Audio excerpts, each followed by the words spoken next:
साथियों नमस्कार। साथियों, जैसा कि आपको पता है सेकंड ग्रेड परीक्षा जो है पेपर है वो आने वाला है वापस। प्रथम पेपर वापस हो रहा है और साथ में आरएस परीक्षा भी है, उनके लिए भी ये महत्वपूर्ण होगा। ये कलाम टास्क बुकलेट है, इनके द्वारा जारी की गई है कलाम कोचिंग। अच्छी नोट्स है, आप देख सकते हैं अगर चाहे तो।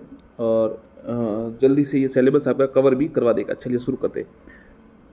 देखिए, भारत शासन अधिनियम 1919 के मेन पॉइंट्स देख लेते हैं। अगस्त घोषणा 20 अगस्त 1917 के पश्चात मॉन्टेस्क्यू के साथ उच्च स्तरीय दल तत्कालीन भारतीय राजनीति परिस्थितियों की स्थिति का अध्ययन करने भारत आया। इस दल के अध्ययन के आधार पर जुलाई 1918 में मॉन्टेस्क्यू चेम्सफोर्ड रिपोर्ट प्रकाशित हुई और ये रिपोर्ट 1919 भारत शासन अधिनियम का आधार बनी। तो एक तो ये अगस्त घोषणा का ध्यान रखिएगा, 20 अगस्त 1917। फिर आगे देखिए,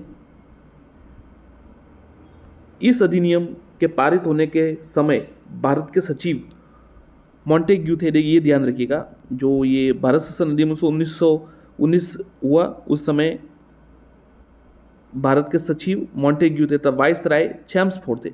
अतः इसे मॉन्टेस्क्यू चेम्सफोर्ड सुधार कहा जाता, 1919 के नाम से जाना जाता है। ये आप थोड़ा ध्यान रखिए। संसद के पारित होने के बाद ये अधिनियम 23 दिसंबर 1919 को लागू हुआ। ये ध्यान रखिए, 23 दिसंबर 1919 को ये संविधान, ये आपका जो है भारत शासन अधिनियम लागू हुआ। इस दौरान ब्रिटेन के प्रधानमंत्री, ये सवाल थोड़ा इंपॉर्टेंट है, देखिए। इस दौरान ब्रिटेन के प्रधानमंत्री David Lloyd George liberal party से थे और तथा ब्रिटिश सम्राट जॉर्ज पंचम थे। ये थोड़ा इंपॉर्टेंट है, आ सकता है, थोड़ा ध्यान रखिएगा। ये भारत शासन अधिनियम जब लागू हुआ तब ब्रिटेन के प्रधानमंत्री कौन थे? डेविड लॉयड थे जॉर्ज, डेविड लॉयड जॉर्ज, याद रखिएगा। David Lloyd George liberal party से थे और ब्रिटिश सम्राट थे सम्राट जॉर्ज पंचम। अगला देखते हैं। अब देखिए, अधिनियम लाने हेतु उत्तरदायी कारक, किसके कारण इसको लाना पड़ा? 1909 के अधिनियम की असफलता, कांग्रेस व मुस्लिम लीग के लखनऊ समझौता जो 1916 में हुआ तहत आपसी मतभेद बुलाकर ब्रिटिश सरकार के समक्ष सुधारों की योजना रखी। 1909 में शुरू की गई सांप्रदायिक चुनाव व्यवस्था इसका कारण था। प्रथम विश्व युद्ध में शामिल होने के लिए भारत से किया गया वादा, होम रूल लीग आंदोलन आदि के माध्यम से स्वशासन की मांग, समाचार साहित्य आदि के माध्यम से आमजन में जागृत, इसके कारण इसको लाना पड़ा। अब देखिए इसकी प्रस्तावना देखिए। प्रशासन में भारतीय संपर्क बढ़ाया जाए, भारत ब्रिटिश साम्राज्य का अभिन्न अंग बना रहेगा, भारत में स्वशासन की संस्थाओं तो उत्तरदायी शासन की स्थापना का काम धीरे धीरे व क्रमिक रूप से होगा। प्रांतीय मामलों में प्रांतीय सरकारों को केंद्रीय नियंत्रण से मुक्त करने का प्रयास किया जाएगा। इसकी प्रस्तावना ये थोड़ा देख लीजिए आप। 4 आ जाता है कि भाई इसमें से कौन सा गलत है सही है, तो ये थोड़ा ध्यान रखिएगा। प्रशासन में भारतीयों का संपर्क को बढ़ाया जाए, एक तो ये भारत ब्रिटिश साम्राज्य का अभिन्न अंग बना रहेगा, ये भी सही है। भारत में स्वशासन की संस्थाओं को उत्तरदायी शासन की स्थापना का काम धीरे धीरे क्रमिक रूप से होगा और प्रांतीय मामलों प्रांतीय सरकारों व केंद्रीय नियंत्रण से मुक्त रखने का प्रयास किया जाएगा। अगला देखिए, अब इसकी विशेषता है जो इसका मेन पार्ट है, ये थोड़ा ध्यान रखिएगा। ध्यान रखने योग्य ये एक तो देखिए, जो उस समय प्रधानमंत्री कौन था और शासक कौन था ब्रिटेन का, ये भी इंपॉर्टेंट है। तो ये आप थोड़ा ध्यान, ये देखिए 1919 अधिनियम की विशेषता है। भारत परिषद में परिवर्तन, भारतीय उपनिषद के मामलों को देखने के लिए ब्रिटिश में स्थित मंत्रिमंडल में एक मंत्री होता था, वह भारत सचिव कहलाता था। उसका एक परिषद होता था जिसे भारत परिषद कहा जाता था। इस परिषद पर होने वाला व्यय भारत पर पारित होता था। 1919 के अधिनियम के तहत भारत परिषद और भारत सचिव के संबंध में किए गए परिवर्तन, देखिए क्या परिवर्तन किया, ये इंपॉर्टेंट है। अब देखिए उन्होंने क्या परिवर्तन किया। भारत परिषद के सदस्यों की संख्या कम की गई, न्यूनतम 8 व अधिकतम 12 सदस्य हो गए। पहले ये 12 और 14 थे, ये ध्यान रखिएगा। अब 8 और 12, पहले 12 और 14। निम्न में जिनमें से आधे सदस्य ऐसे हो गए जो 10 वर्ष तक भारत में रह चुके हो तथा हाल ही में भारत छोड़ा हो, मतलब 10 साल तक रहे हो और फिर भारत छोड़ दिया हो। भारतीय सदस्यों की संख्या बढ़ाकर 3 कर दी गई। कार्य, ये थोड़ा इंपॉर्टेंट है, भारतीय सदस्यों की संख्या बढ़ाकर 3 की गई। कार्यकाल 7 वर्ष से घटाकर 5 वर्ष किया गया। जो इसका कार्यकाल था वो 7 से घटाकर 5 किया गया। भारत सचिव व परिषद पर होने वाला खर्च ब्रिटिश बजट पर भारित होगा। पहले भारत पर होता था, अब ये दूसरा एक देखिए, भारत सचिव को यह अधिकार दिया गया कि भारत के लिए एक महालेखाकार परीक्षक CAG जो भी है को नियुक्त कर सकता है। भारत सचिव का भारत की केंद्रीय व प्रांतीय सरकारों के लिए एक एजेंसी के रूप में कार्य करना पड़ता।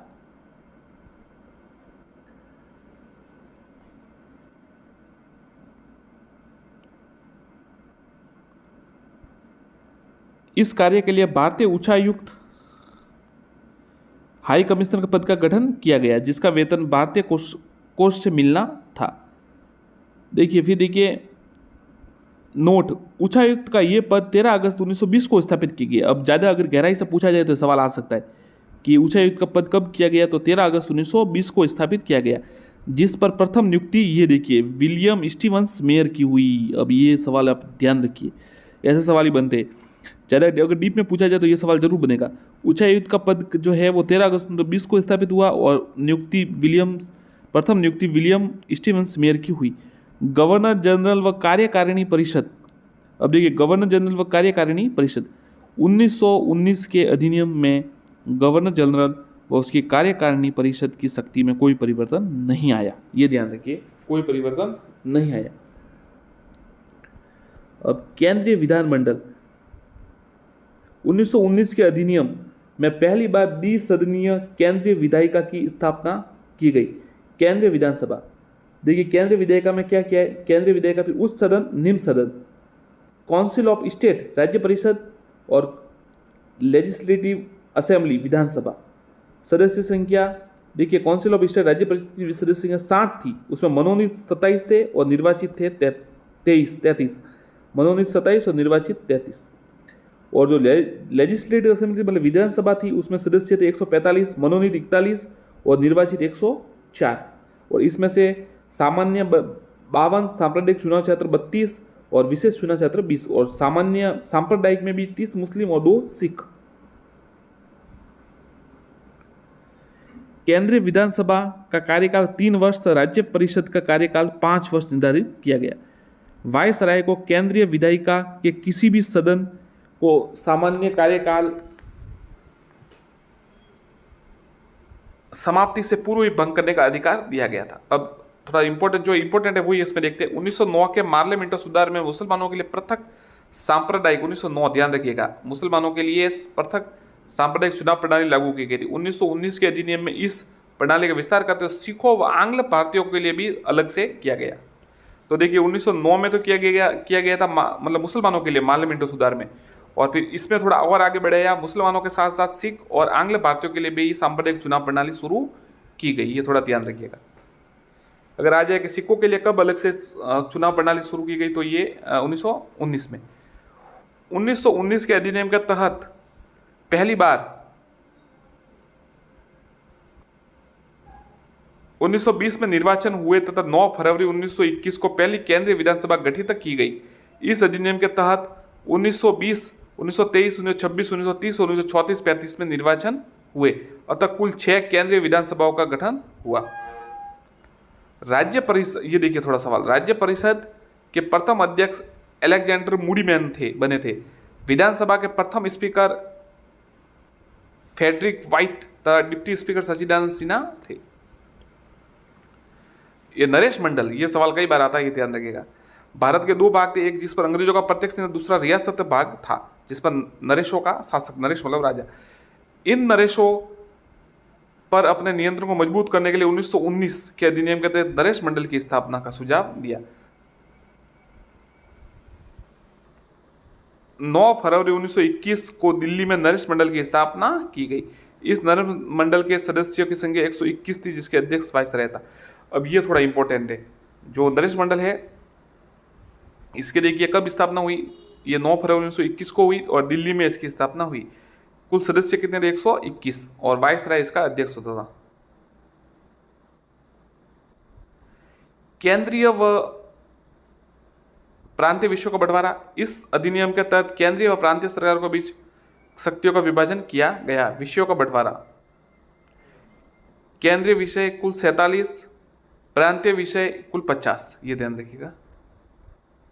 अब भारत में द्वैध शासन, ये देखिए 1919 के अधिनियम का महत्वपूर्ण, ये सवाल सेकंड ग्रेड में कई बार आ चुका है, वापस भी आएगा, आप ध्यान रखिएगा इसका।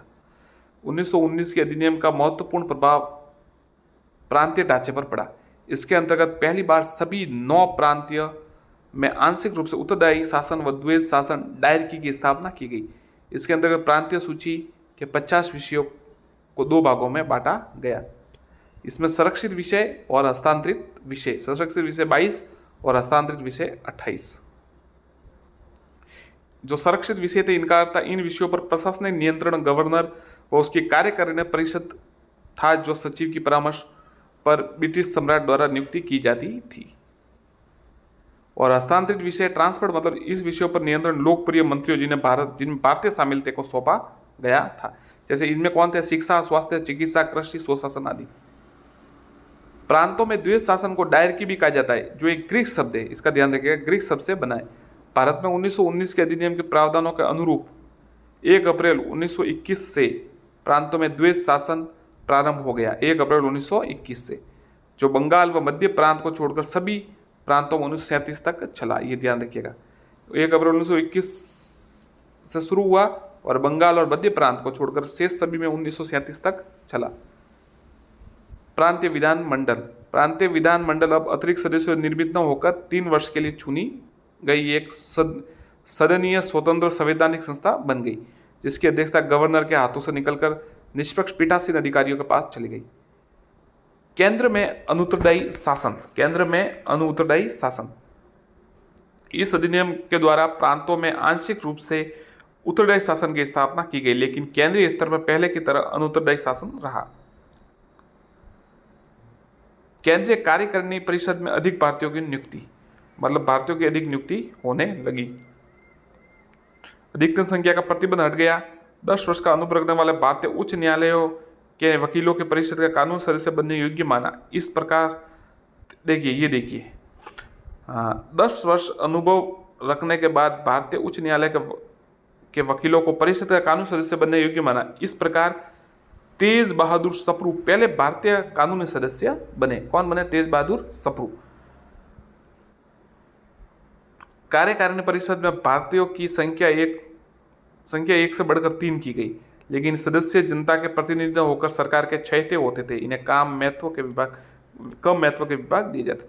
अब विकेंद्रीकरण को बढ़ावा, इस अधिनियम में पहली बार केंद्रीय बजट को राज्यों के बजट से अलग किया गया था। अतः प्रांतों को पहली बार ऋण लेने व कर लगाने की अधिकार दिया गया। मताधिकार निर्वाचन, प्रत्येक निर्वाचन प्रक्रिया प्रारंभ की गई। मताधिकार का विस्तार किया गया, जिसमें लगभग 10% भारतीय जनता को मताधिकार प्राप्त हुआ। महिलाओं को मत देने का अधिकार नहीं था। इस अधिनियम में सांप्रदायिक निर्वाचन प्रणाली का विस्तार करते हुए मुसलमानों के साथ सिखों, आंग्ल भारतीयों और यूरोपियों को सम्मिलित किया गया। इस अधिनियम में सिविल सेवकों की भर्ती के लिए केंद्रीय लोक सेवा आयोग FPSC का प्रावधान किया गया, जिसका गठन 1926 में किया गया। समीक्षा, यह अधिनियम एक अल्पकालीन प्रयोग व संक्रमणकालीन उपचार था। अधिनियम द्वारा 10 वर्ष पश्चात एक रॉयल कमीशन की नियुक्ति का प्रावधान किया गया, जो अधिनियम की क्रियान्वयन की समीक्षा करेगा।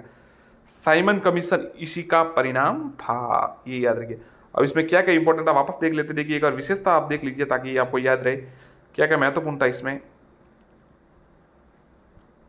देखिए, एक तो भारत परिषद में परिवर्तन, सदस्यों की संख्या कम की गई और भारतीय सदस्यों को मौका दिया गया। एक था केंद्रीय विधानमंडल, गवर्नर जनरल कार्यकारिणी परिषद, एक नरेश मंडल की स्थापना, केंद्रीय व प्रांतीय विषयों का बंटवारा, प्रांतों में द्वैध शासन, प्रांतीय विधानमंडल और केंद्र में अनुत्तरदायी शासन, केंद्रीय कार्यकारिणी परिषद में अधिक भारतीयों की नियुक्ति, विकेंद्रीकरण को बढ़ावा और मताधिकार का निर्वाचन।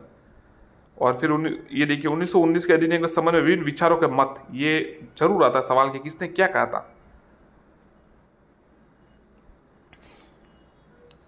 किसने क्या कहा था। देखिए, बाल गंगाधर तिलक, बिना सूरज का सवेरा, जो एकदम अस्वीकार्य। अब ये देखिए बहुत ही इंपॉर्टेंट है। अब ऐसा सवाल आ जाए कि भाई 1919 के अधिनियम के बारे में ये किस महापुरुष ने कहा या किस विचारक ने कहा, बिना सूरज का सवेरा जो एकदम अस्वीकार्य, बाल गंगाधर तिलक। एनी बिसेंट ने क्या कहा, न तो इंग्लैंड को ये शोभा देता है कि ऐसे सुधार प्रस्तुत किए जाए और नई भारत के सम्मान के अनुकूल है कि वह इन्हें स्वीकार करे। एनी बेसेंट ने इस एनसी केलकर ये भारतीय नेताओं को उनके ही रस में डुबो देने का एक दुष्ट प्रयास था। क्या डायलॉग मारा है, देखिए नहीं अच्छा का नहीं, काफी अच्छा। इससे विचार मतलब बहुत गजब के विचार है, आप देख सकते हैं। काफी अच्छा डायलॉग है ये, मतलब अच्छा एक सोचा समझा कि ये भारतीय नेताओं को उनके ही रस में डुबो देने का दुष्ट प्रयास है। मतलब आप समझ सकते हैं कि इंग्लिश जो सरकार थी उस समय ब्रिटिश, वो किस प्रकार से मतलब प्लानिंग करते थे। डॉक्टर सुब्रमण्यम अय्यर ने भारतीयों को यह सलाह दी कि उन्हें अफीम दी जा रही है, वे इन्हें स्पर्श न करें। क्या देखिए ये भी कितना सही कहा, मतलब बिल्कुल साफ पता चलता है कि इतना कोई इसमें दम नहीं था। और भारत को जिस तरह से मतलब आप कह सकते हैं आश्वासन था एक प्रकार से, कोई इसमें दम नहीं था इतना। जो सुधार था ये 1919 का। नोट सुरेंद्रनाथ बनर्जी के नेतृत्व वाले नेशनल लिबरेशन फेडरेशन ने 1919 के सुधारों का स्वागत किया था। कांग्रेस के अमृतसर अधिनियम में इन सुधारों को अपर्याप्त, असंतोष और निराशा में। अब देखिए बाल गंगाधर ने कहा बिना सूरज का सवेरा स्वीकार नहीं। एनिस्मिथ ने कहा न तो इंग्लैंड को शोभा देता है और न भारत को सम्मान के अनुकूल है।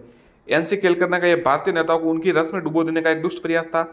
डॉक्टर सुब्रमण्यम अय्यर ने कहा भारतीयों का यह सलाह दी कि उन्हें जो अफीम दी जा रही है वह इसे स्पर्श ना करे। ये चार आप रट लीजिए, कोई भी प्रश्न बन सकता है। फिर डॉक्टर ये देखिए सबसे इंपॉर्टेंट, इसमें एक अलग और थोड़ा है, हर चीज में पक्ष विपक्ष होता है, इसमें भी विपक्ष है, पक्ष है विपक्ष भी है। सुरेंद्र नाथ बनर्जी के नेतृत्व वाले नेशनल लिबरल फेडरेशन, ध्यान रखिएगा, 1919 के सुधारों का स्वागत किया।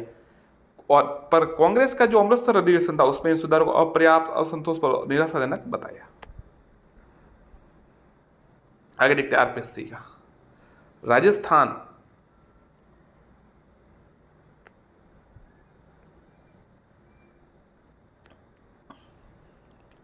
राजस्थान लोक सेवा आयोग एक संवैधानिक आयोग है जिसका उल्लेख संविधान के भाग 14वें भाग के 308 से 323 के दूसरे अध्याय अनुच्छेद 315 323 में है। अब ये बहुत ही इंपॉर्टेंट है, देखिए राजस्थान लोक सेवा आयोग एक संवैधानिक आयोग है जिसका उल्लेख संविधान के 14वें भाग, कौन सा भाग है 14वां, अनुच्छेद कहां से 308 से 323, फिर देखिए कि दूसरे अध्याय 315 से 323 में है। अनुच्छेद 15 के अनुसार प्रत्येक राज्य में एक लोक सेवा आयोग होगा। अनुच्छेद 15 के अनुसार 315 के अनुसार प्रत्येक राज्य में एक लोक सेवा आयोग होगा। राजस्थान के गठन के समय 3 रियासतों जोधपुर 1939, जयपुर 1940 और बीकानेर 1946 इनके अपने अपने लोक सेवा आयोग थे। याद रखिएगा कहाँ कहाँ थे 3, जोधपुर में 1939 में बन गया था, जयपुर में 1940 में और बीकानेर में 1946 में। याद रखिएगा ये 3 थे, मतलब आजादी से पूर्व राजस्थान गठन के समय। राजस्थान लोक सेवा आयोग के गठन हेतु राजस्थान सरकार ने 16 अगस्त 1949 को एक अध्यादेश जारी किया जिसके तहत 20 अगस्त 1949 को जयपुर में राजस्थान लोक सेवा आयोग की स्थापना की गई। याद रखिएगा राजस्थान लोक सेवा आयोग के गठन हेतु राजस्थान सरकार ने 16 अगस्त 1949 को एक अध्यादेश जारी किया। कब किया? 16 अगस्त 1949, जिसके तहत 20 अगस्त 1949 को जयपुर में राजस्थान लोक सेवा आयोग की स्थापना की गई। इस अध्यादेश में यह प्रावधान किया गया कि जिस दिन से आयोग के सदस्यों की नियुक्ति करने की अधिसूचना प्रकाशित की जाएगी उसी दिन से आयोग प्रभाव में आएगा। अतः राजस्थान राजपत्र में 22 दिसंबर 1949 को सदस्य नियुक्ति करने की अधिसूचना प्रकाशित होने के साथ ही आयोग प्रभाव में आ गया। देखिए स्थापना तो की गई थी 20 अगस्त 1949 को, प्रभाव में आया 22 दिसंबर 1949 को। राज्य पुनर्गठन आयोग 1957 में सत्यनारायण राव समिति की सिफारिश के आधार पर इसे अजमेर स्थानांतरित किया गया। आयोग का सचिव भारतीय प्रशासनिक सेवा का अधिकारी होता है।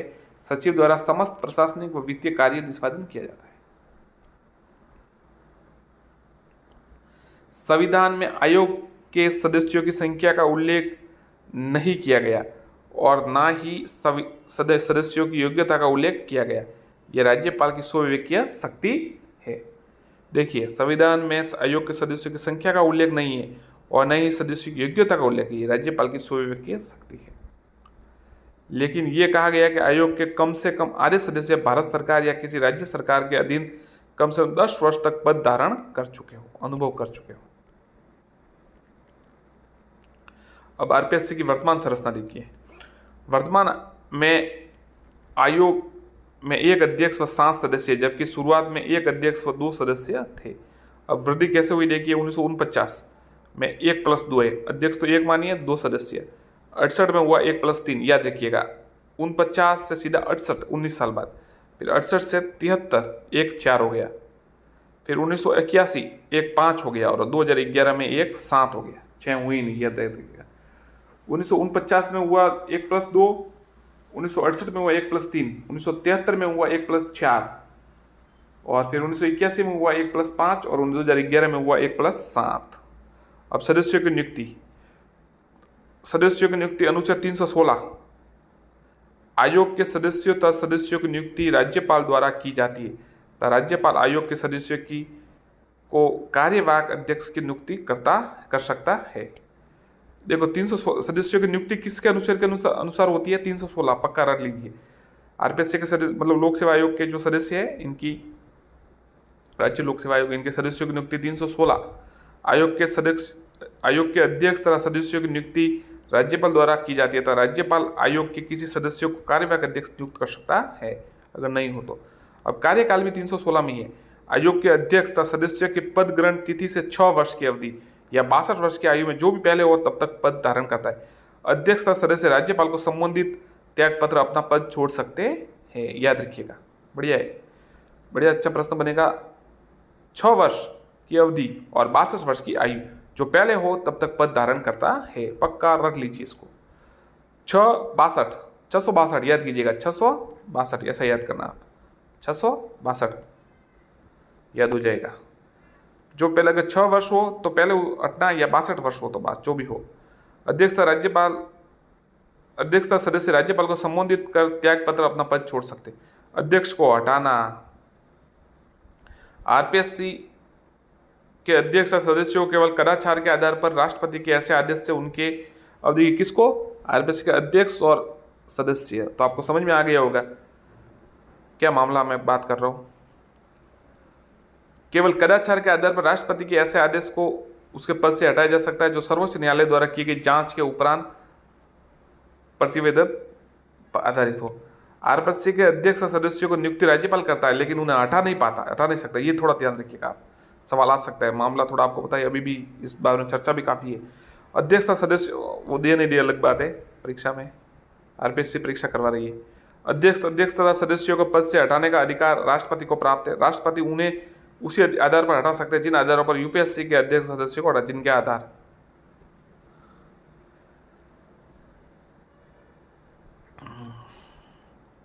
लोक सेवा आयोग के कार्यों का विस्तार। अब थोड़ा इधर, यहाँ देखिए, अब माफ कीजिएगा, इधर देखिए कि इनको हटाने का आधार क्या है। अगर उसे दिवालिया घोषित कर दिया जाता है या मानसिक शारीरिक रूप से अक्षम हो जाए, अपनी पदावधि के दौरान उसने पदों के कर्तव्यों के बाहर के संवेदन नियोजन में लगा हो।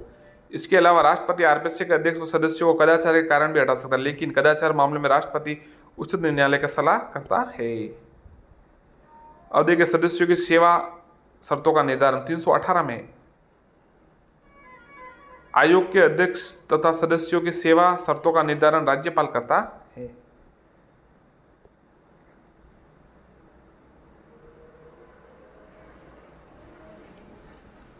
ये 317 में ध्यान रखिएगा।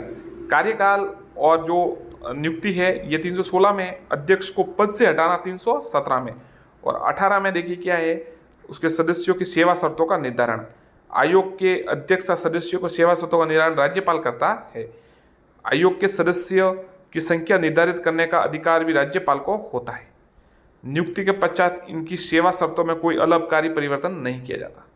अब सदस्य न रहने पर अन्य पद धारण करने पर प्रतिबंध 319 देखिए।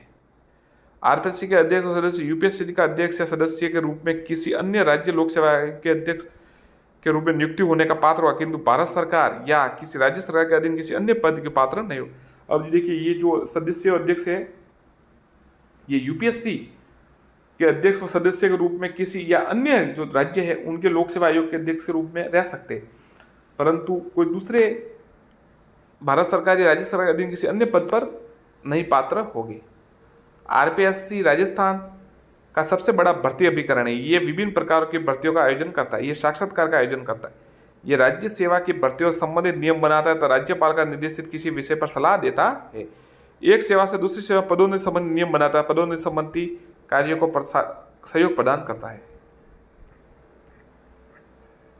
लोक सेवा आयोग के कार्यों का विस्तार देखिए 321 में यूपीएससी के कार्यों का विस्तार संसद करती है, जबकि आरपीएससी के कार्यों का विस्तार राज्य विधानमंडल करता है, मतलब विधानसभा। आयोग के व्यय देखिए 322, आरपीएससी के समस्त व्यय तथा इसके अध्यक्ष तथा सदस्यों का वेतन भत्ते पेंशन राज्य के संचित निधि पर राज्य के संचित निधि, ध्यान रखिएगा, आरपीएससी का समस्त व्यय व इनके अध्यक्ष व सदस्यों के वेतन भत्ते पेंशन राज्य के संचित निधि पर आश्रित होते हैं। आरपीएससी प्रतिवर्ष अपने कार्यों की रिपोर्ट राज्यपाल को सौंपता है, तो राज्यपाल रिपोर्ट को इस राज्य मंडल में विधानमंडल में रखवाता है। विशेष तथ्य, अब देखिए बहुत ही इंपॉर्टेंट, ये सवाल आ चुका है, वापस आएगा। आरपीएससी के प्रथम अध्यक्ष एसके घोष, पूरा नाम आप कमेंट कीजिए, एसके घोष का पूरा नाम कमेंट कीजिए। आरपीएससी के वर्तमान अध्यक्ष संजय कुमार चौधरी 38वें, याद रखिएगा 38वें। आरपीएससी के वर्तमान सचिव हरजीलाल अटल। आरपीएससी के सबसे लंबी अवधि तक रहने वाले अध्यक्ष डीएस तिवारी। देखिए पहले तो एसके घोष थे, वर्तमान संजय कुमार चौधरी है। आरपीएससी के सबसे लंबे समय तक अध्यक्ष रहे डीएस तिवारी। अध्यक्ष के रूप में न्यूनतम कार्य बीएल रावत 34 दिन, बीएल रावत सबसे कम, फिर एसके घोष 35 दिन जो पहले थे ना वो, और पीएस यादव 37 दिन। आयोग के प्रथम अल्पसंख्यक अध्यक्ष मोहम्मद याकूब। आयोग के प्रथम कार्यवाहक अध्यक्ष एल कुरजोशी 1958 से 60।